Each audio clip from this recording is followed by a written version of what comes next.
inicio de los años 60, y la foto inferior señala al Cancún actual.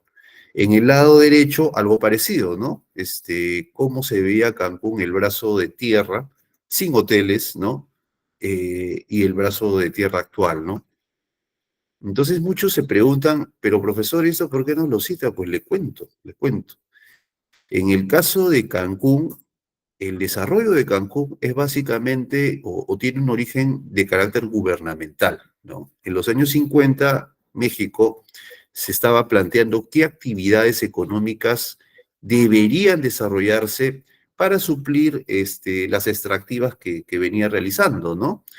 Estamos hablando de que tenía, digamos, actividades petrolíferas, actividades mineras, pero se da cuenta de que a futuro se tiene que desarrollar una actividad productiva, digamos, clave para poder sostener el crecimiento de su país, ¿no? Y una de las actividades que deciden fomentar es el turismo, ¿no? Entonces, funcionarios del Banco de México, ¿no? Acá es algo muy similar al Banco Central de Reserva, ¿no? Que ven el tema de políticas macroeconómicas, reciben el encargo de seleccionar polos de desarrollo que puedan ser explotados turísticamente con inversión pública, ¿no? Con inversión del gobierno, para después fomentar una alianza con los privados y que estos puedan también invertir, ¿no? Entonces, hasta donde yo tengo conocimiento, son dos lugares propuestos, Zihuatanejo uno, Cancún era el otro, pero es en Cancún donde, digamos, se desarrolla una experiencia de planeamiento, ¿no? Se aprueba un plan maestro de desarrollo de Cancún a efectos de hacer un diagnóstico de qué necesita Cancún para poder desarrollarse y poder ser un polo turístico, ¿no? El diagnóstico arrojó de que requería muchísimas cosas, ¿no? Primero, ampliar su franja de tierra, ¿no? Porque Cancún en ese tiempo era deshabitada, no era lo suficientemente habitada, no tenía aeropuerto, estaba aislada del resto del país, y crear las condiciones de habitabilidad que permitan que los privados inviertan en hoteles, ¿no? Y entonces se formula este plan maestro de desarrollo y empieza la inversión estatal de traslado de tierra, de construcción del aeropuerto, de préstamos a los inversionistas, los primeros que ponen los hoteles, y es un proceso lento, pero que ya a inicios de los 60 ya tenía, digamos, los primeros resultados, ¿no? Pero el proceso continuó, ¿no? Continuó, y actualmente Cancún, ya más de 50 años o casi 50 años de eso que les comento, es el polo turístico por excelencia de México, ¿no? Es un estado federal, Quintana Roo, eh, mueve muchísimos turistas y por tanto divisas favorables a su país, y esto, señores, es el resultado de la proyección a futuro, ¿no? Así como Cancún, no sé, supongo que en el caso de Chile con Viña del Mar, ¿no? En el caso de Ecuador con las playas del litoral, se han podido desarrollar proyectos a futuro, ¿no? Entonces, acá, por ejemplo, Viviana nos dice la inversión en Chancay, se está haciendo un megapuerto aquí en las zonas aledañas a Lima metropolitana, ¿no? Entonces son inversiones que prometen a futuro, ¿no? O sea, en estos momentos no tenemos, digamos, claro cuál va a ser el nivel de crecimiento, pero créanme de que hay profesionales que se dedican justamente a estructurar la evolución y el avance de los objetivos a lo largo del tiempo. Entonces, estos dos temas que les estoy comentando nos dan pie a meternos a nuestra clase del día de hoy, planeamiento estratégico. Planeamiento y planeamiento estratégico. Entonces, proseguimos con la exposición. Como les he comentado, los conceptos básicos son los siguientes. Vamos a hablar de planeamiento, y por planeamiento, ¿qué nosotros entendemos? Planeamiento es la proyección de una realidad futura esperada. Profesor, ¿qué es eso? Bueno, y viene de la pregunta que les comenté al inicio de la clase. ¿Cómo se ven ustedes de acá a 10 años? Por ejemplo, le preguntamos a José Ángel, a Ricardo, a Carmen, ¿cómo se ven de acá a 10 años? Que más o menos es largo y corto plazo, ¿no? Entonces me podrían decir, no, yo me veo pues siendo un empresario exitoso, ¿no? Habiendo tenido éxito comercial. Actualmente no lo soy, ¿no? Voy a prepararme para eso y voy a lograr, ¿ya? Esa es una visión de realidad futura esperada, ¿ya? Obviamente, para lograr esa meta, ese objetivo, yo voy a tener que hacer varias actividades, ¿no? Si, por ejemplo, no soy empresario y quiero ser empresario y encima, además, un empresario exitoso, tengo que prepararme para hacerlo. Tengo que conseguir capital, tengo que buscar buenas ideas y solamente si realizo esas actividades, yo podría decir que estoy encaminado a mi objetivo, ¿no? Si, por ejemplo, soy un profesional y me preguntan, de acá a 10 años, ¿cómo te ves? No, yo me veo haciendo lo mismo, ¿no? En 10 años, o sea, no hay mayor novedad. Entonces, esa no es una realidad futura esperada, esa es una realidad que va a ocurrir sí o sí, ¿no? O sea, somos profesionales, vamos a ir haciendo lo mismo en 10 años, si es que no es peor, ¿no? Si es que no es un escenario peor. Entonces, el escenario futuro, la realidad futura esperada, va a un paso más allá. Es algo que yo no soy, que quiero ser, que me gustaría ser, pero que requiere una serie de acciones a futuro que yo tenga que hacer a lo largo del tiempo y solamente si las hago voy a lograr ese objetivo, ¿no? Por planeamiento estratégico, ¿qué entendemos? El planeamiento estratégico es esta misma acción, pero que realizan los altos directivos de una empresa, de una organización, de una entidad pública. ¿Y por qué, profesor, es planeamiento estratégico? Pues bueno, porque quienes realizan esa visión de futuro son las personas que tienen más información en la empresa, más información de las condiciones de mercado, conocen el mercado, conocen las fortalezas y debilidades de la organización que dirigen, tienen información privilegiada y pueden y tienen poder de decisión para lograr que sus colaboradores sigan sus pautas. Por eso se llama planeamiento estratégico. O sea, no es cualquier planeamiento. No es el planeamiento que realiza yo como persona natural, que puede realizar Cristel, que puede realizar Carmen, sino es el planeamiento que realiza la cúspide o la élite de la organización, ¿no? Que tiene poder de decisión, que tiene información privilegiada y que justamente puede mover recursos eh, hacia un objetivo, ¿no? Estamos hablando, por ejemplo, viendo el caso de Cancún, es el gobierno de México que pudo mover recursos para que Cancún tenga las condiciones de crecer, ¿no?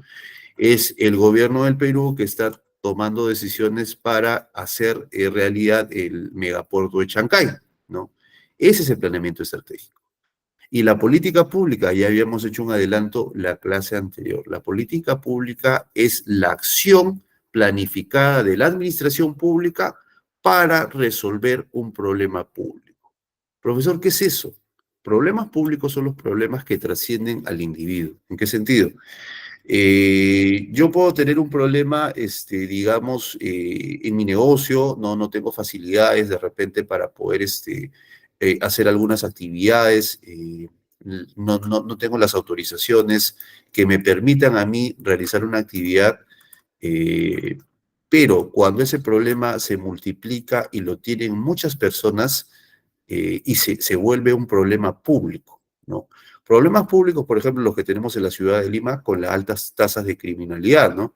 Hay altas tasas de criminalidad, digamos que no, la comisión de delitos no está disminuyendo, hay mucha impunidad, el sicariato se está desarrollando, entonces ese es un problema público. ¿Quiénes son los llamados a darle solución? este, pues bueno, los llamados a darle solución son los actores, los responsables de poder, que tienen poder de decisión para poder atender esa realidad. Por ejemplo, si mi problema público de seguridad ciudadana ocurre en un distrito de Lima, pues uno de los llamados a darle solución es el alcalde, ¿no?, del distrito. Otro de los llamados a darle solución a ese problema es digamos que el representante de la policía, ¿no? El comisario. Uno más podría ser el, la fiscalía, el Ministerio Público, los funcionarios del Poder Judicial. Todos ellos conforman un grupo de personas con capacidad, con competencia para poder atender desde su rol el problema público que estamos hablando, ¿no? Entonces, vistos estos conceptos, pasamos un poquito ya a desarrollar la clase. Por planeamiento, esta es una pregunta de examen, por favor, mi estimado amigo, toma nota, ¿no? ¿Qué se entiende por planeamiento, no? Y esta es una definición que estamos tomando de Michel Goudet. El planeamiento es una actividad intelectual, ya, es una actividad, así como la creatividad, lo caso anterior, es una actividad intelectual, también el planeamiento es una actividad intelectual. Y el objeto es proyectar un futuro deseado y los medios efectivos para conseguirlo. Ya, acuérdense, yo me proyecto de acá a 10 años, yo quiero ser un gran empresario, yo quiero ser un académico, quiero enseñar en la universidad, quiero tener digamos, artículos publicados. Entonces, para eso yo necesito trabajar en las habilidades necesarias para poder cumplir con ese futuro. Si no lo hago, se va a dar simplemente el estado futuro, ¿no? El estado futuro, que es la parte inicial, es el pronóstico, lo que va a suceder de mí si es que no me pongo a trabajar en mi objetivo. Pero si yo tengo un objetivo deseado, que va más allá de lo que yo voy a hacer, si es que hago lo que siempre hago, entonces tengo que proyectar los medios que necesito para poder lograrlos, ¿no? De esa comparación aparece, digamos, el estado de futuro deseado, se compara el estado con el estado futuro con el estado de futuro deseado, y este es el ejercicio de planeamiento o planeación, ¿ya? Seguimos entonces, y hay niveles también. Hay niveles de planeamiento. Como les comentaba, el planeamiento se puede desarrollar en niveles y el nivel, digamos, más alto es el nivel de alta dirección, que corresponde al planeamiento estratégico, ¿no? Profesor, ¿por qué se llama planeamiento estratégico? Ah, bueno, les comento.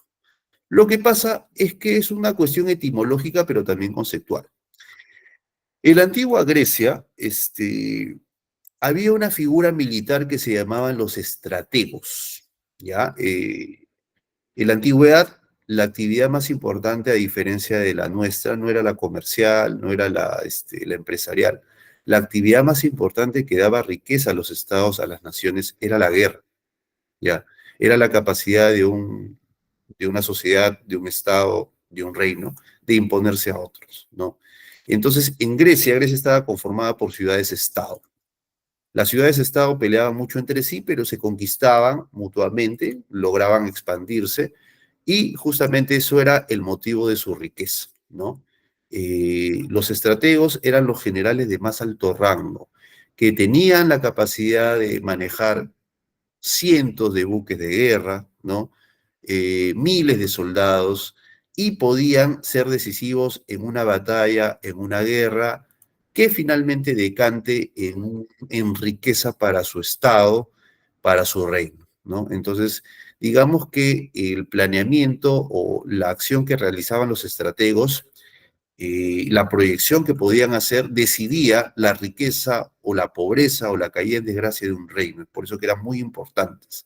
De manera similar, los CEO, ¿no? Los altos directivos son los estrategas de nuestro tiempo, ¿no? Ya no vivimos en ese estado de guerra, vivimos ahora en otras condiciones, en donde si bien hay competencia, pues no es competencia bélica, sino es competencia comercial, y justamente ellos cuentan con la información, cuentan con los recursos para poder mover a toda la organización hacia un objetivo, hacia un estado de futuro deseado. Entonces, esa es la ventaja y la característica de este planeamiento estratégico. Ahora, el planeamiento también se hace a nivel directivo. ¿Y qué se entiende eso? Es el planeamiento de los mandos medios, ¿no? De los especialistas, los coordinadores que tienen a su cargo también personal, ¿no? Pero que justamente tienen que hacer acciones, proyectarse a futuro, pero teniendo en cuenta los objetivos de alta dirección. Por ejemplo, ¿no? Mi empresa, ¿no? O la organización a la cual yo trabajo, tiene el objetivo de crecimiento sostenido a cada 5 años, ¿no? A un ritmo. Entonces, lo que me dejan a mí, sabe que ustedes, señores, tienen que, digamos, encontrar canales de venta, nichos de mercado, para poder expandirse, ¿no? Entonces, teniendo en cuenta este objetivo de crecimiento sostenido y recursos que se están dando para tal efecto, como directivo, el objetivo que tengo es buscar nichos de mercado de expansión, ¿no? Entonces, ese suele ser, entonces es un planeamiento sobre ese objetivo, yo planeo y hago un planeamiento táctico de mandos medios. Y también hay un planeamiento a nivel operativo que es ya digamos, de los trabajadores, los colaboradores del día a día, que efectivamente también tienen metas, ¿no? Por ejemplo, soy un vendedor, mi empresa tiene un crecimiento esperado, ¿no? Quiere colocar un producto, ya yo soy un agente más, pero necesito estrategias también para colocarlo. Necesito, por ejemplo, proponer estrategias de venta conjunta, quizás de repente de ofertas, descuentos al mayoreo, a zonas en las cuales la venta, yo como vendedor esté a cargo.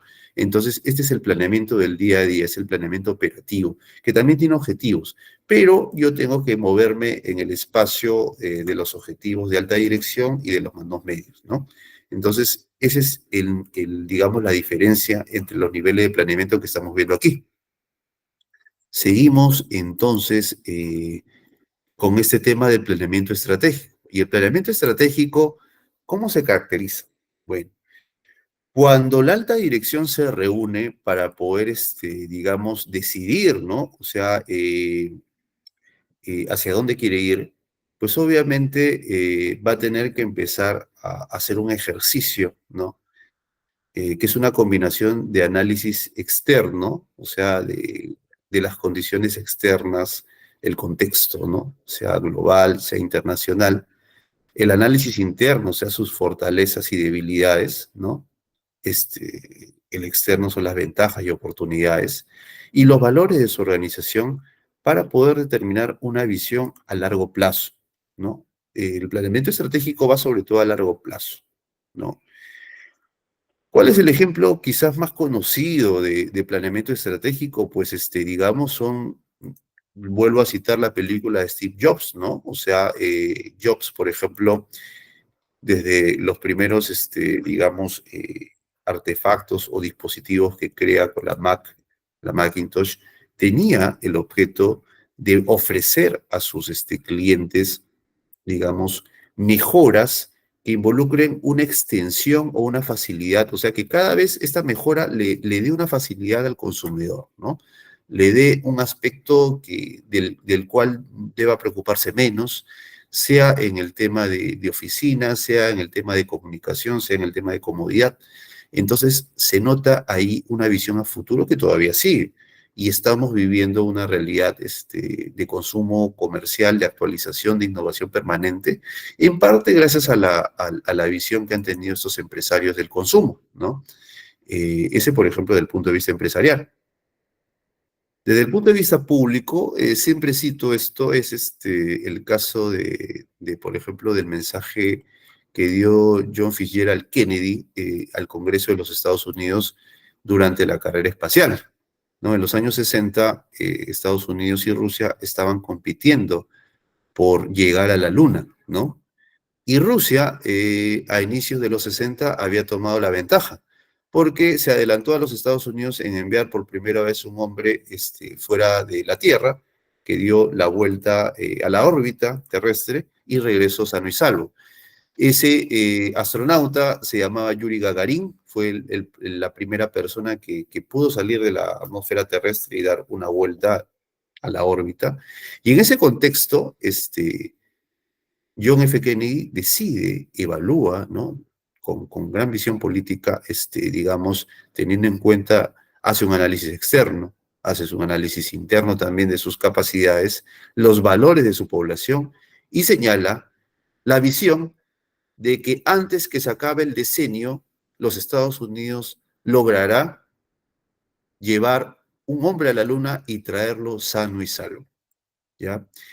Esa visión con ese poder, ¿no? O sea, informa y afecta la estructura no solamente de la administración pública de los Estados Unidos, sino también los recursos, los privados, que se canalizan y logran potenciar las fortalezas de ese país. Y efectivamente, John F. Kennedy murió en 1963, ¿no? Fue asesinado. No obstante ello, en el año 69, antes que se acabe el decenio, los Estados Unidos, con otra administración, logró llevar a 3 astronautas a la Luna y logró que uno de ellos la pise y los trajo sanos y salvos. Entonces, ese es el poder de la visión, es el poder de poner una meta que conmueva, que trascienda y logre que los esfuerzos de este grupo social, que en este caso era un país, se orienten a esa visión, ¿no? Y lo logren. Entonces, obviamente cuando yo tengo mi visión que es mi meta a largo plazo, ¿no? Es el estado futuro que yo quiero lograr. Voy a también tener que establecer una misión, que es cómo yo tengo que actuar, cómo yo actúo, con qué valores, para poder lograr esa visión, ¿no? Las metas y los objetivos también son otros elementos importantes, porque finalmente esa visión se desarrolla como una meta, pero yo necesito empezar a desarrollar objetivos que son logros en el mediano plazo y solamente tras la verificación de esos logros, yo sé que estoy caminando hacia mi visión, porque si no tengo esos logros, yo no voy a poder obtener esa visión, ¿no? Entonces, siempre el tema es aterrizado, ¿no? Parecía difícil, pero obviamente los Estados Unidos tenían los recursos para culminar una carrera espacial, pero un país que no los tiene no puede formular una visión de ese tipo. Entonces, por eso es que necesariamente eh, el tema parte de un análisis externo e interno, ¿no? Y una vez que yo defina mis objetivos, también tengo mis estrategias y políticas para lograrlo, ¿no? Mis estrategias, pues obviamente, tienen que ver con el conjunto de acciones que voy a poder desarrollar y las políticas son las soluciones prácticas, operativas, que voy a estar identificando para lograrlo, ¿ya? Hasta aquí alguna consulta, estimados amigos, algo que no haya quedado claro, con toda confianza, por favor, se pueden intervenir a través del grupal o a través del micrófono. Ya pierdan cuidado en hacerlo, pueden levantar la mano y yo de, con el mayor gusto les cedo la palabra. Si es que no lo hay, proseguimos entonces con nuestra exposición.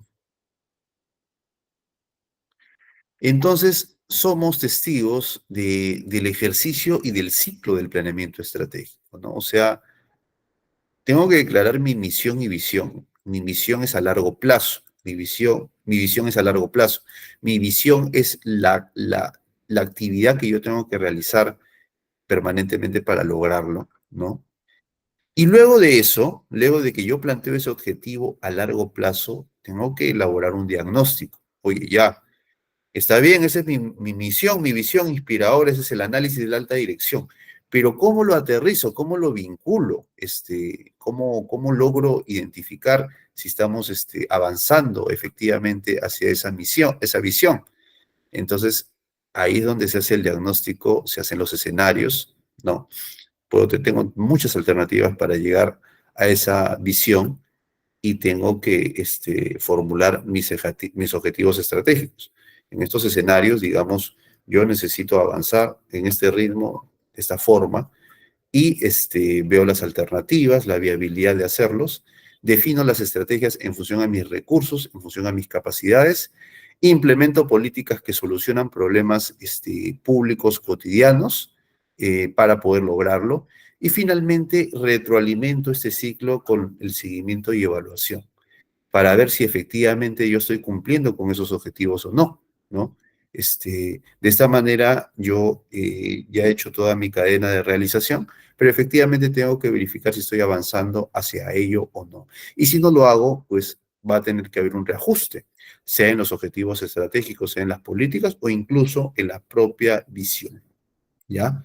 Entonces, ese es el ciclo del planeamiento estratégico que está con nosotros aquí conversando. Y bueno, como les comentaba, en el caso de la visión del presidente Kennedy, es el futuro deseado y tiene el poder de comprometer públicamente a todos los involucrados en la organización, sea esta la empresa, sea la entidad pública, sea un país, ¿no?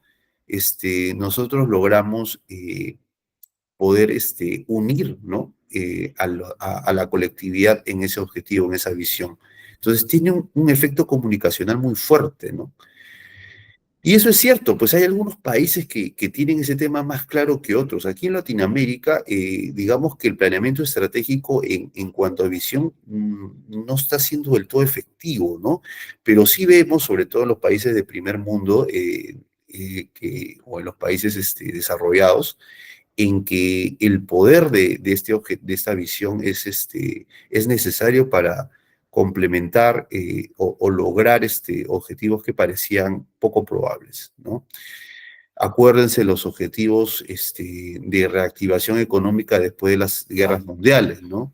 Los países habían sido bombardeados.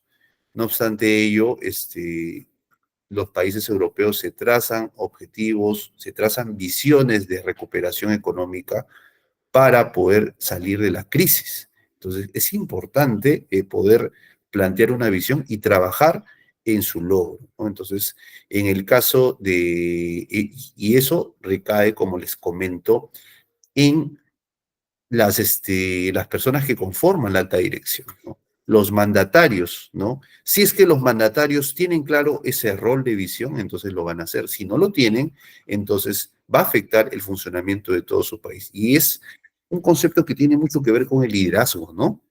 O sea, si yo soy líder, necesito enseñarles a las personas que me siguen por dónde pasar, ¿no? ¿Qué es lo que hay que hacer? Entonces, ese liderazgo político que se da en los estados, ese liderazgo organizacional en las empresas ante la competencia, ante los retos de competencia, que logra mover y logra complementar y cohesionar a los colaboradores en el logro de un objetivo clave, ¿no? Entonces, eso es en cuanto a la visión. La misión. La misión es un poquito más descriptiva, ¿no? No siempre es aplicable, ¿no? La misión, por ejemplo, es una descripción de la actividad de la organización, ¿no? La empresa realiza estas actividades con cuidado, con cautela, con amor, con atención al cliente, priorizando la satisfacción al cliente. Entonces, es el quehacer institucional y describe los bienes que entrega, ¿no? Y es a través del cumplimiento de esta actividad como se va a lograr después llegar a la visión, ¿no? Entonces, es importante también definir una misión cuando es aplicable. En las entidades públicas, digamos bueno, básicamente se realiza o radica en la descripción de la actividad que realizan. En las empresas privadas, a veces es la filosofía de la empresa, ¿no? Esta empresa, por ejemplo, está orientada a la satisfacción del cliente, a la innovación, ¿no? Es algo que las caracteriza, ¿no? Podemos verlas en algunas empresas líderes, por ejemplo, en autos, ¿no? La empresa Toyota, ¿no? La empresa Honda, tienen una misión de excelencia e innovación muy clara, ¿no? LG, por ejemplo, ¿no? Entonces son empresas que han definido muy bien su misión institucional, ¿no? Y efectivamente yo tengo que ahí señalar el propósito de mi organización. Yo tengo como fin trabajar, brindar servicios que satisfagan a mis clientes, ¿no? A mis consumidores. Y estos consisten, por ejemplo, en ofrecer productos modernos, tecnológicos de avanzada, ¿no? Entonces, es importante y eso define y caracteriza a la organización, ¿no? Entonces, ese es en cuanto a la misión institucional. A ver, seguimos entonces trabajando ahora ya sobre los objetivos estratégicos, ¿no? Una vez que yo he definido mi misión, mi visión, hecho mi diagnóstico, ¿no? Mis escenarios, mis alternativas, yo tengo que definir ya muy bien, para lograr mi misión, ¿qué es lo que tengo que hacer? ¿No? Si yo quiero, por ejemplo, ser un país sin brecha de infraestructura o con pocas brechas de infraestructura, en el caso del Perú, por ejemplo, es un reto muy importante poder garantizar servicios públicos a cada ciudad importante del país, este, eh, a cada colectividad, ¿no? Entonces, lamentablemente es un reto que involucra recursos, que involucra tiempo, y que justamente para poder cumplirlo se requiere verificar un avance, ¿no? Si no, la brecha se va ampliando y no se va a lograr la visión, ¿no? Entonces, es por eso que el objetivo tiene como meta eso, yo hago un análisis situacional de diagnóstico y veo que me falta, ¿no? Por ejemplo, si yo quisiera ampliar los servicios públicos a nivel nacional, necesito saber qué le falta a cada ciudad importante, ¿no? Cuánto cuesta la expansión y tengo los recursos. Y finalmente, si lo puedo lograr, en qué tiempo, ¿no? Estamos hablando de 20 años, 30 años, 40 años, 50 años. Entonces, es importante poder hacer un diagnóstico para poder formular los objetivos. Pero una vez que los defino, los objetivos me van a servir a mí para identificar un avance y si estoy en la ruta correcta o no, para lograr mi visión, ¿ya? Y mejorar y lograr los resultados que espero. ¿Y cómo se redactan? Pues obviamente los objetivos estratégicos son poderosos, ¿no? Yo tengo que cambiar, tengo que transformar, ¿no? Porque obviamente si es que no lo hago, no lo voy a lograr, ¿no? No es simplemente voy a hacerlo parcialmente, voy a colaborar, ¿no? Voy a intentar, ¿no? No, es un tema de transformación, es de logro. Justamente como es un logro, involucra también y permite la definición de metas e indicadores, ¿no? Entonces, esa es la característica de los objetivos estratégicos. Asimismo, finalmente, permite también un control de la ciudadanía sobre a dónde van los recursos, ¿no? Yo estoy identificando un objetivo que involucra la asignación de recursos públicos, en el caso de la administración pública. Seguimos entonces con los objetivos estratégicos. También, como les he comentado, constituyen el sustento para establecer indicadores y metas, ¿no? Cuando yo fijo objetivos, voy a tener que ver si las metas son cumplidas, ¿no? Y eso también va a permitir un seguimiento y evaluación, ¿no? Una retroalimentación. Si yo tengo un objetivo estratégico, tengo metas que cumplir y en mi seguimiento y evaluación veo que no las estoy cumpliendo, pues tengo que hacer un reajuste, ¿no? Porque a ese ritmo no voy a llegar en el tiempo en que me he planteado llegarlo. Entonces, son muy importantes también en ese sentido, ¿no? Seguimos entonces, mis estimados compañeros, y ahora vamos a hablar un poco de prospectiva, ¿no? ¿Alguien sabe qué cosa es prospectiva? A ver, algún voluntario, por favor. ¿Nadie? Puede ser por el grupal, ¿ah? Por el chat grupal. ¿Sabe lo que es prospectiva? La prospectiva es algo muy necesario cuando hacemos planeamiento estratégico y planeamiento en sí, ¿no? Porque si estamos hablando de una realidad futura, tenemos que ser conscientes también de las megatendencias, porque no podemos leer el futuro. Nosotros podemos establecer una visión a futuro, ¿ya?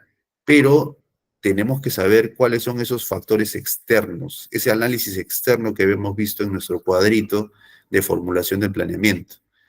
Y a nivel mundial podemos ser testigos de que hay megatendencias, o sea, tendencias que se van a concretar, que ya están, se están materializando y que van a continuar por lo menos en el mediano plazo, ¿no? Estamos hablando de la globalización, vivimos en un mundo global, la innovación tecnológica permanente y continua, que garantiza mejoras progresivas cada año en todos los ámbitos de explotación humana, ¿no? Estamos en una sociedad del conocimiento, ¿no? Donde lo más importante es comunicar la forma de lograr resultados, ¿no? Megaeconomías que se integran, la Unión Europea, ¿no? En Latinoamérica no teníamos una experiencia de integración que lamentablemente no está funcionando, pero igual hay bloques de integración. Estamos hablando del Mercosur, estamos hablando de la Alianza para el Pacífico, pero también estamos hablando de la PEC, ¿no? O sea, son, digamos, formas de ver el comercio a nivel mundial, ¿no? Son análisis profundos, nos dice Fiorella, ¿no? Que se realizan de un determinado sector. Y son a futuro, ¿no? Son a futuro, esa es la perspectiva. El medio ambiente también, ¿no? Cada vez más afectado por el accionar del hombre y que obviamente va a tener una implicancia importante de acá a los próximos años, estamos hablando 20, 40 años, el mundo no va a ser el mismo que tenemos actualmente, ¿no? Va a haber un calentamiento global más intenso, ¿no? Van a afectarse los productos que consumimos. Entonces, todo eso es digamos, el futuro que debemos considerar al momento de hacer planeamiento estratégico. Y bueno, complementando un poco más eso, hablamos de las famosas megatendencias en el tema ambiental. Gracias, Hugo. Muchas gracias. Entonces, vemos de que el cambio climático se va a acentuar, ¿no? Si en el 2010, 2020, estamos ya en 2024, somos testigos de un calentamiento progresivo, ¿no? De los lugares donde vivimos, pues imagínense cómo va a ser esto en el 2080, 2090, ¿no? Para nuestros hijos, para nuestros nietos, ¿no? Van a vivir en un ambiente con un cambio climático más extremo, ¿ya? Entonces, esa es una tendencia que hay que considerar, porque si no hacemos algo diferente, esa realidad se va a concretar, lamentablemente, ¿no?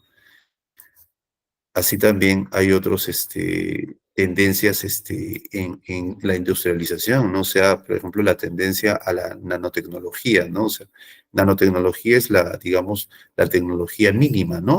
O minúscula, cada vez más pequeñita, este, a gran escala, ¿no? O sea, a diferencia de antes, con las grandes maquinarias, los inventos van a ser más, más pequeños, a nanoescala, y esa va a ser la tendencia de las máquinas, los robots y los cyborgs, que finalmente después se puedan implementar en la industria, en el entretenimiento.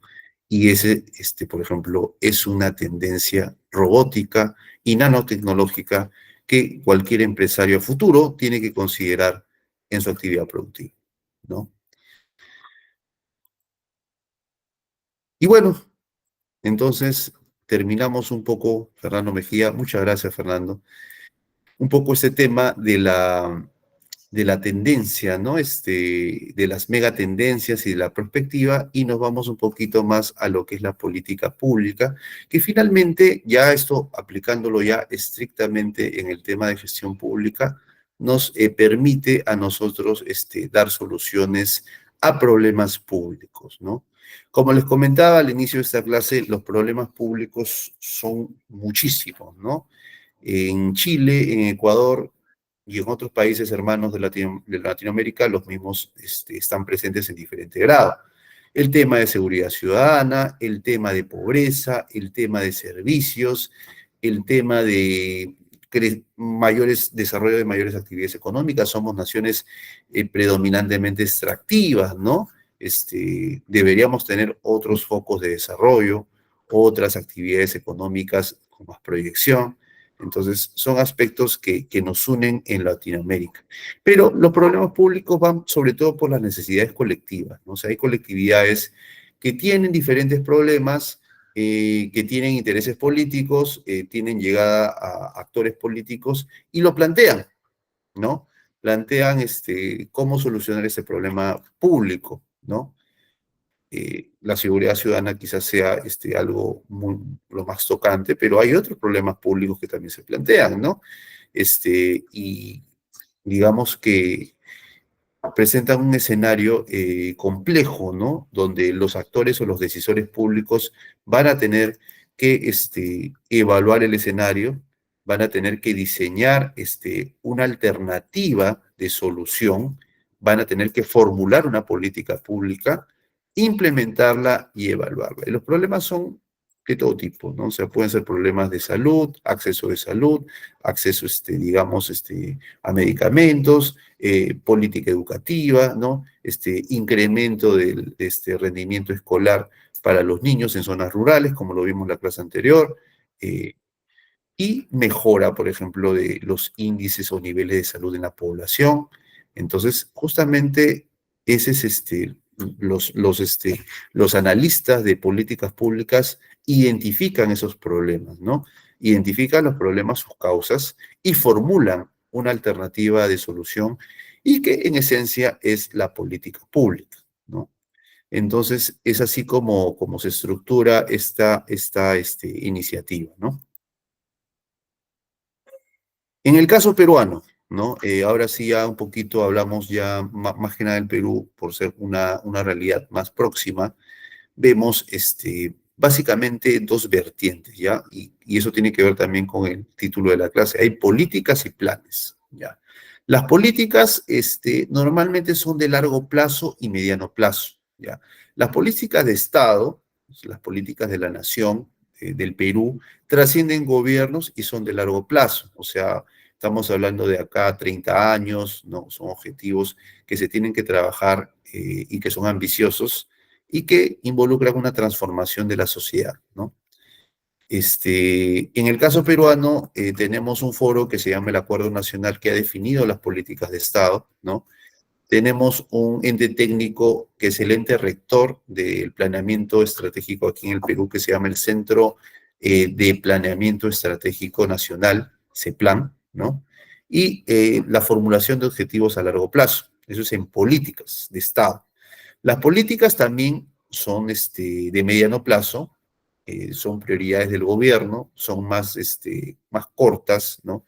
Este, y a nivel del Poder Ejecutivo pueden ser multisectoriales, pueden involucrar diferentes sectores, pueden ser sectoriales, y contribuyen al cumplimiento de esas políticas de Estado.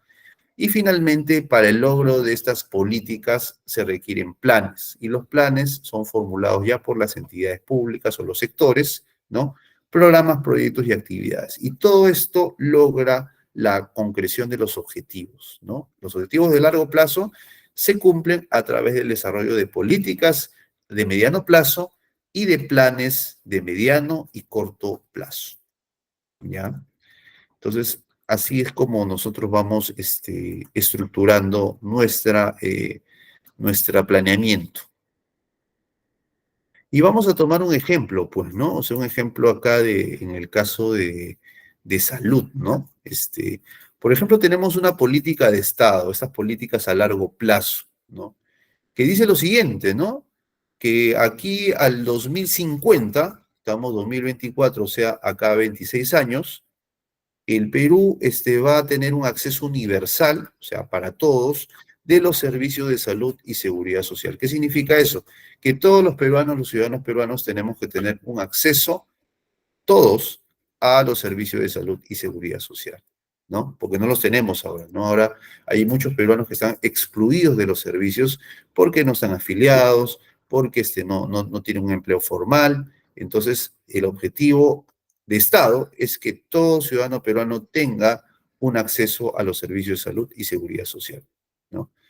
Y eso también ha sido corroborado, ¿no? Por otras instancias que están promoviendo, pues, el cumplimiento de esta política, ¿no?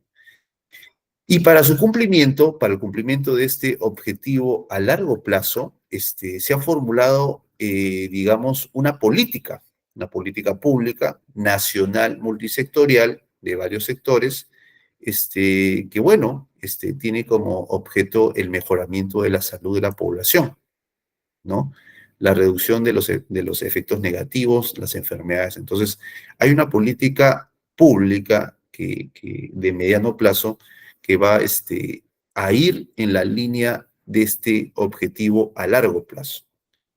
Entonces, vemos que para la formulación de esta política ha habido una metodología, ¿no? Se ha tenido que identificar causas indirectas, causas directas, el problema público, que es lo que les comentaba, o sea, de todas estas necesidades colectivas, estos casos paradigmáticos, los formuladores de política tienen que identificar el problema público, que tiene sus causas y tiene sus efectos, ¿no?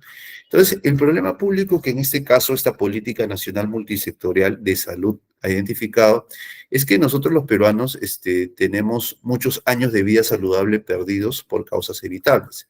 ¿Qué significa eso?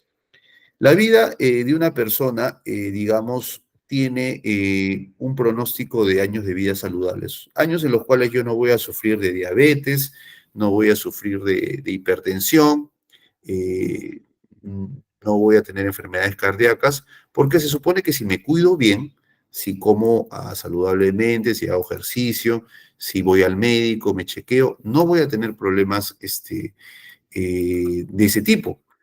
Ya llegada a una cierta edad, ¿no? O sea, estoy hablando de los 60 años para adelante, necesariamente voy a tener problemas de salud, ¿no? Por el desgaste eh, cronológico, ¿no? Pero hay personas que sufren estas enfermedades antes de llegar a los 60 años, ¿no? A los 40 tienen problemas de diabetes, a los 50 tienen infartos, entonces, o incluso antes, ¿no? Entonces, eso es lo que se ha detectado en el caso del Perú, ¿no? ¿Y cuáles son las causas? ¿No? Se hizo un árbol de problemas y se identificó, pues hoy, ¿sabes qué? Acá las personas tienen inadecuados hábitos y conductas y estilos de vida, ¿no? También hay poco acceso de la población a los servicios de salud. Y también hay condiciones de vida que hacen que generan vulnerabilidad en la población, ¿no? ¿Y cómo es eso? O sea, ¿por qué? ¿En atención a qué?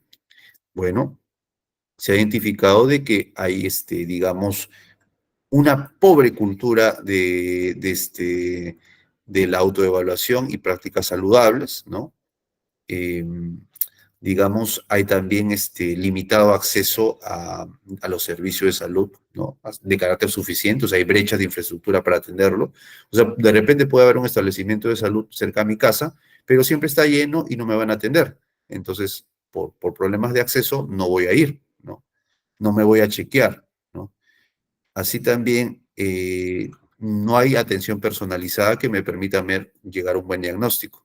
Y en algunas zonas del país hay también, digamos, lugares donde no tienen agua potable, no tienen desagüe, y eso genera un estado de vulnerabilidad, ¿no? Para la población. Y eso tiene efectos. Digamos que los niños no van a aprovechar adecuadamente por carecer de salud, pueden presentar problemas de anemia, pueden tener un bajo rendimiento escolar, una baja productividad laboral, ¿no? Vamos a gastar más en salud porque nos vamos a enfermar antes de tiempo, ¿no? Y las personas van a estar insatisfechas con los servicios públicos de salud, ¿no? Entonces, ese es el árbol de problemas que se hace en relación con esta política. Se determina un problema público y esto sirve para yo determinar mi política pública que lo va a solucionar. Entonces, de esa manera, yo hago mi análisis, ¿no? Externo, interno, mi análisis de diagnósticos y formulo un futuro deseado, ¿no? Un futuro deseado, tipo visión, ¿no? Que dice lo siguiente, ¿no? Que en realidad es básicamente un objetivo prioritario, en atención a este objetivo de mediano plazo. Al 2030, estamos 2024, o sea, 6 años más, he reducido los años de vida saludable perdidos por causas evitables en un 5%. Se ha establecido un porcentaje, ¿no? Disminuyendo así la prevalencia de discapacidad y muertes prematuras, ¿no? Y para eso tengo objetivos prioritarios, ¿no? Tengo que mejorar los hábitos de la población. Tengo que asegurar el acceso a servicios integrales de salud para la población y mejorar las condiciones de vida que generan vulnerabilidad y riesgos en la salud, ¿no? ¿Ya? Ese, por ejemplo, son los objetivos prioritarios y acuérdense que esta es una política multisectorial, o sea, no solamente el sector salud, sino involucra diferentes sectores. Y ahora, aterrizándolo, ¿no? Esta política pública requiere para su implementación de objetivos estratégicos, ¿no? Oye, yo necesito un objetivo medible donde haya indicadores y haya logros o metas, ¿no? Que yo tenga que cumplir. Entonces, yo lo que veo aquí es de que el objetivo estratégico me va a dar a mí, me va a permitir a mí establecer un logro, una meta, digamos, y un indicador donde cómo voy, estoy avanzando bien, estoy avanzando mal, estoy avanzando en el ritmo esperado para que en 2030 yo haya cambiado esta realidad, ¿no? Por ejemplo, el caso del objetivo estratégico que tiene que ver con el incremento de adopción de hábitos y conductas saludables, ¿no?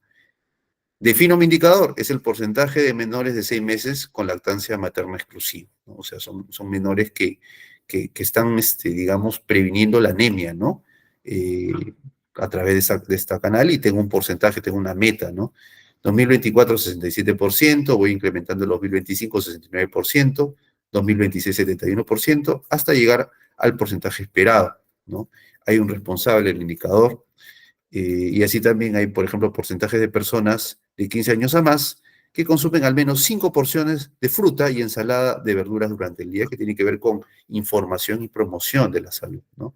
Entonces, estoy muy bajo, tengo 10,65% de la población que hace eso, aspiro yo a llegar al 12%. Entonces, digamos, son objetivos estratégicos que van alineados al logro de esta visión de mediano plazo que estamos señalando, ¿ya? Entonces, espero que haya quedado claro, ¿no? Hasta aquí, ¿alguna consulta, mis queridos compañeros? ¿Algo que no estén entendiendo? Con toda confianza, por favor, pueden hacerlo a través, alguna consulta a través del grupal para poder absolverla a la brevedad. Si no, en todo caso, seguimos con nuestra exposición, a efectos de avanzar, ¿ya?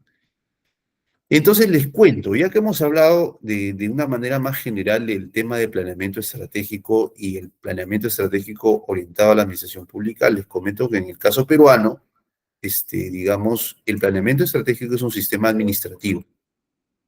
Profesor, un alumno de Ecuador de repente me pregunta, ¿qué es un sistema administrativo? Bueno, acá en el Perú, digamos que los sistemas administrativos son como que un conjunto de entidades organizadas que tienen un ente rector, que es un ente líder. Y los sistemas administrativos tienen básicamente como fin todos, la eficacia y la eficiencia del uso de los recursos públicos, ¿no? Entonces, esa es su finalidad. Se crean, son, digamos, un conjunto de entidades, proyectos, programas que tienen, digamos, un rector, ¿no? Y que justamente esa es una función administrativa que tiene que cautela porque se desarrolle de manera eficiente y eficaz, ¿no? El planeamiento estratégico es uno de estos sistemas administrativos, ¿ya? Y su ente rector, esta es pregunta de examen, se llama Centro de Planeamiento Estratégico Nacional, CEPLAN, adscrito a la presidencia del Consejo de Ministros. Seguimos entonces con nuestra exposición y hablamos aquí de este sistema. Este sistema administrativo, es el Sistema Nacional de Planeamiento Estratégico, SINAPLAN, ¿ya? Como les comentaba, en la definición es un conjunto articulado, ¿no? De órganos o sistemas, funciones, ¿no? Vinculadas al planeamiento nacional, ¿no? Fue creado en el 2008, ¿no? Está liderado por ese plan, el Centro Nacional de Planeamiento Estratégico es el órgano rector, tiene como integrantes a los órganos del gobierno nacional, y los órganos también del gobierno regional y local, ¿no? Que son los niveles gubernamentales que tenemos aquí. Y digamos, tienen como objetivo, ¿no? Definir de manera concertada la visión a futuro del país, así como los objetivos y planes estratégicos para nuestro desarrollo nacional. Acuérdense, la visión a futuro esperada, ¿no? Ese es el objeto del Sistema Nacional de Planeamiento Estratégico aquí en el Perú.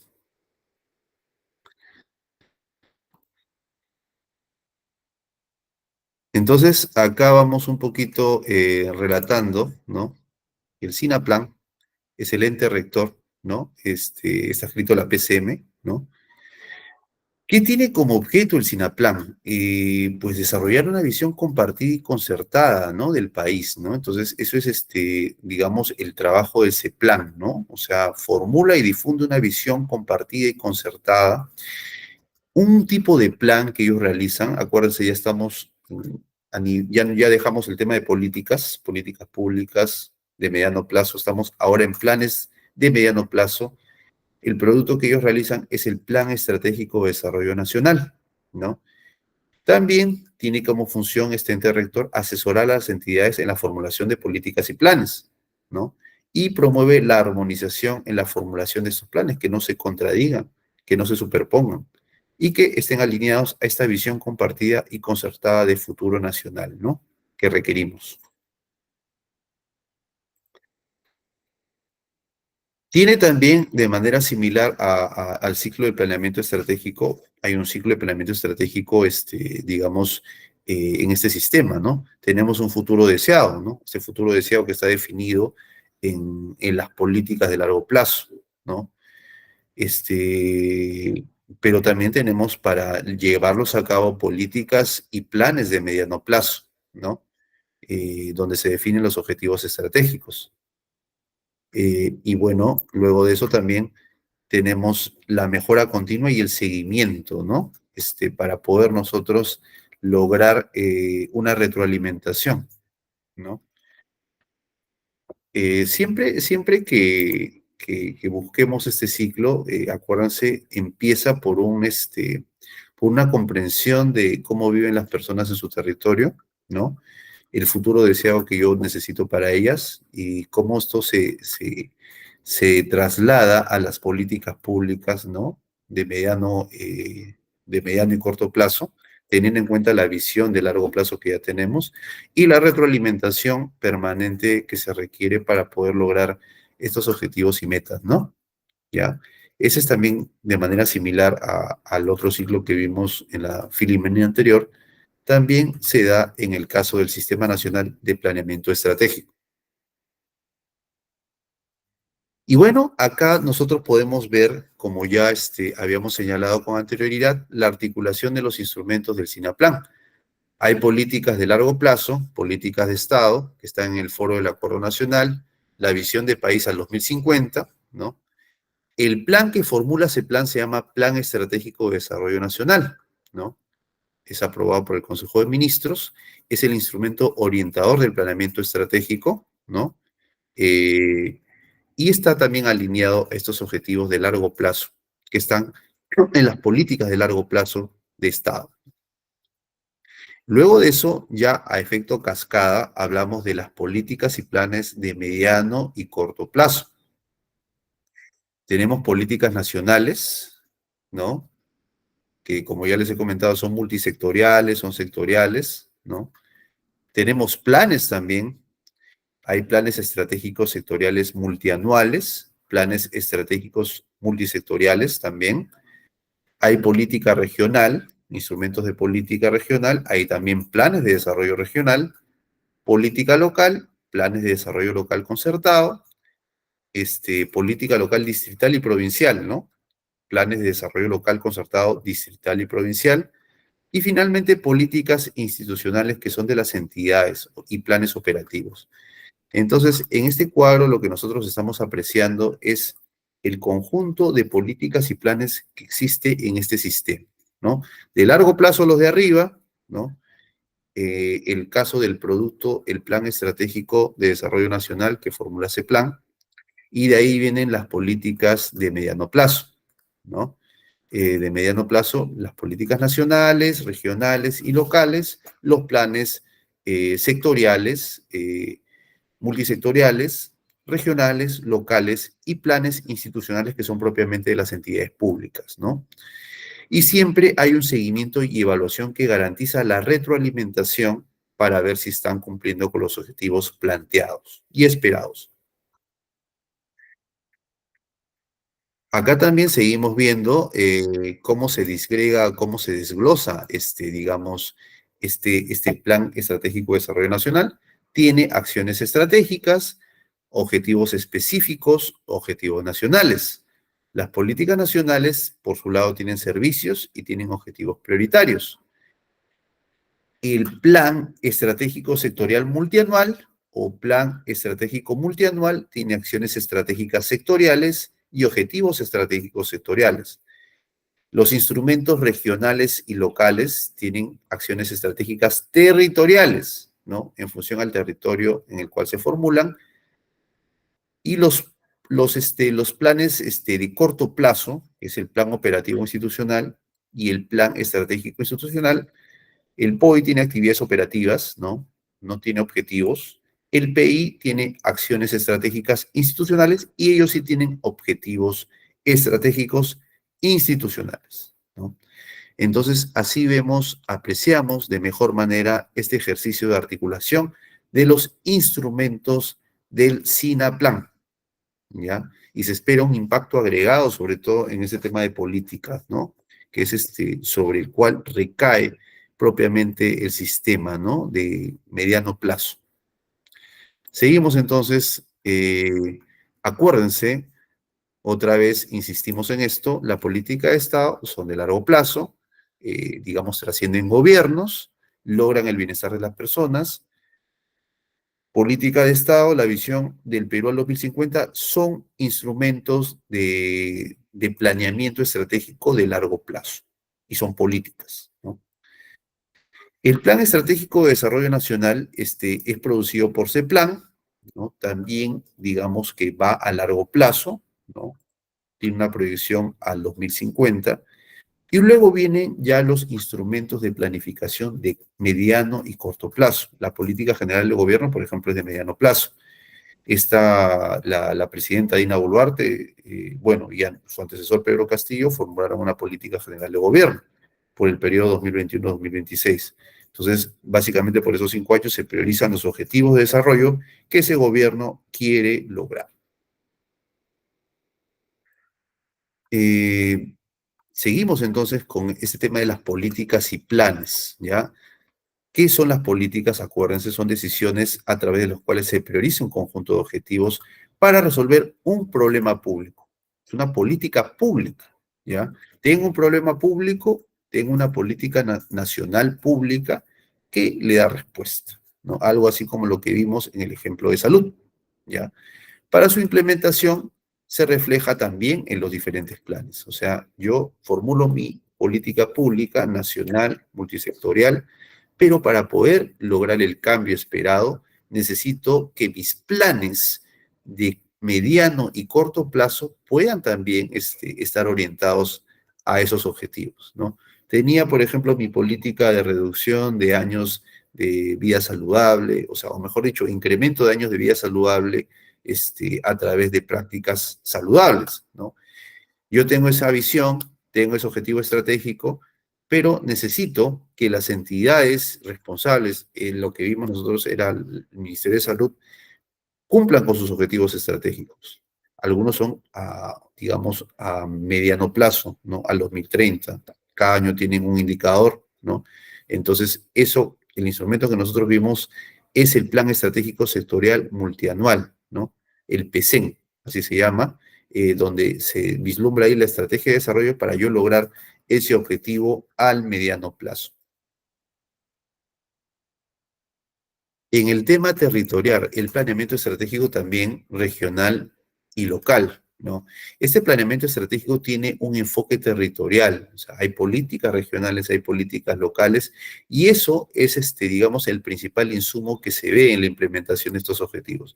Yo puedo tener objetivos nacionales, por ejemplo, de promoción de prácticas saludables, de lavado de manos, pero también tengo una realidad territorial, ¿no? Por ejemplo, hay lugares en el país que carecen de redes de agua, que carecen de redes de desagüe. Y es ahí donde el enfoque territorial tiene que primar y tiene que priorizar, ¿no? Determinada acción para lograr que su población se encamine al logro de este objetivo, ¿no? Y cada uno tiene una particularidad, ¿no? O sea, a veces hay, digamos, circunscripciones que tienen problemas de integración, que no tienen suficientes médicos, que carecen de repente de alguna condición que les permita lograr el objetivo. Entonces, es ahí donde el plan tiene que enfatizar esa característica territorial a superar, ¿ya?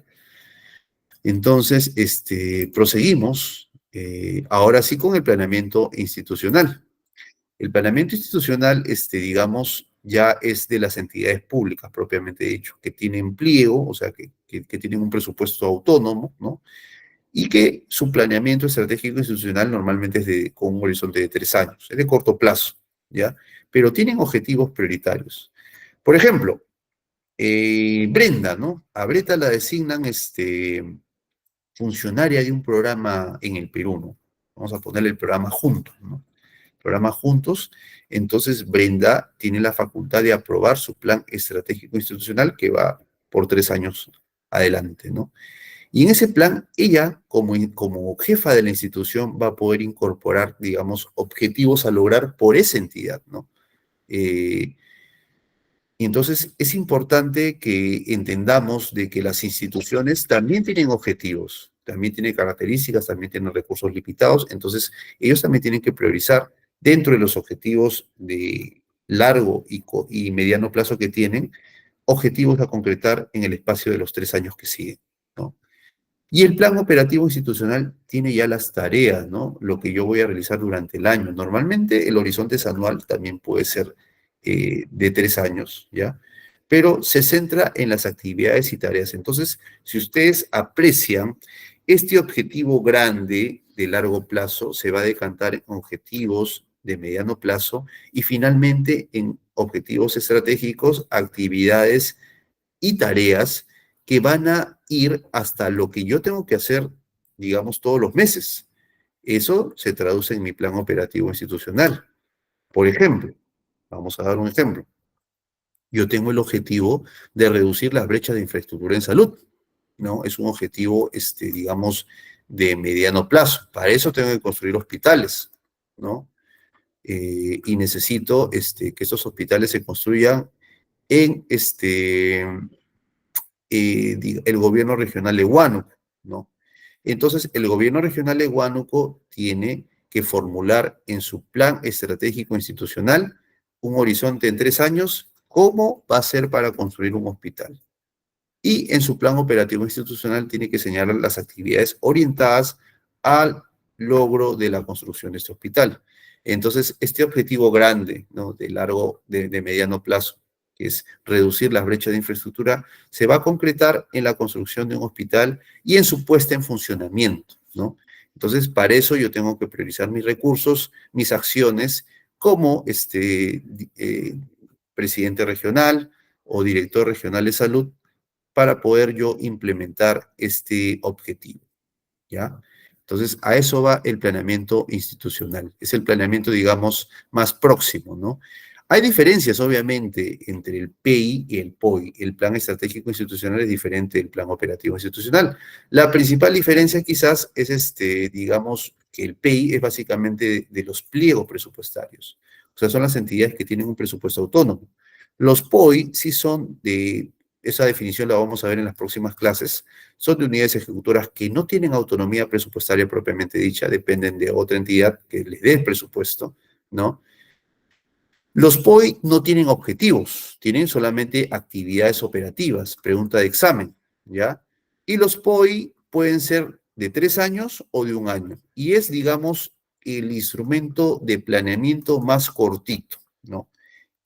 Si nosotros íbamos al instrumento de planeamiento que es, digamos, la visión al 2050, los acuerdos de política nacional que son a largo plazo, el planeamiento más corto es el POI, que son de entidades y que va a partir del año hasta 3 años, ¿no? Entonces, esa es un poquito la principal diferencia entre estos instrumentos de política. Finalmente, eso lo vamos a ver en las próximas clases, todos estos instrumentos se articulan, ¿no? O sea, por ejemplo, en el caso de planeamiento, yo tengo políticas, tengo logros que cumplir, pero obviamente no las puedo hacer si es que no decanto estos objetivos de mediano plazo en objetivos más próximos, ¿no? Yo necesito reducir las brechas de infraestructura, necesito construir un hospital. Entonces, tengo que programar la adquisición de un hospital. Tengo que trabajar en el expediente técnico, que tengo que trabajar en la construcción, en la licitación y en la puesta en funcionamiento del hospital en un horizonte mínimo de 3 años, ¿no? Y si el tema demora más, voy a tener que formularlo en 2 instrumentos PI, ¿no? Y en mi plan operativo, obviamente, voy a programar los recursos para tal efecto. Entonces, tiene un impacto este planeamiento en otros sistemas administrativos, en el sistema de presupuesto, en el sistema de inversiones, se programa, ¿no? Finalmente, yo también, cuando planeo, ¿no? Voy a tener que programar esos recursos, voy a tener que adquirir un terreno, voy a tener que sanearlo, voy a tener que convocar una licitación para poder contratar al proveedor que va a hacer este hospital, ¿no? Voy a tener que prever presupuesto para eso, ¿no? Y voy a tener que medir el logro de estos objetivos en mis planes operativos, ¿no? Si yo me pongo como meta en mi PI que al término de los 3 años yo voy a terminar la construcción, tengo que estar detrás para que eso se cumpla, ¿no? Y finalmente, cuando esto se dé, cuando el hospital funcione, yo también voy a tener que garantizar su seguimiento y su puesta en funcionamiento, ¿no? Entonces, es un ciclo que no acaba, es un ciclo que permanece, pero que requiere la articulación de todos los sistemas asociados o vinculados en este ejercicio. Para eso, pero el planeamiento institucional es la pieza número uno, ¿no? Yo defino mis objetivos y sobre eso realizo mis acciones. Bueno, hemos acabado rápidamente nuestra clase de hoy día. Por mí ha sido un gusto poder compartirla con ustedes y quedo ya no a cualquier consulta sobre la clase que hemos avanzado el día de hoy. Muchas gracias a todos y si no hay más preguntas, por mi parte, los vemos la próxima clase en el tema ya de presupuesto público. Muchas gracias a todos.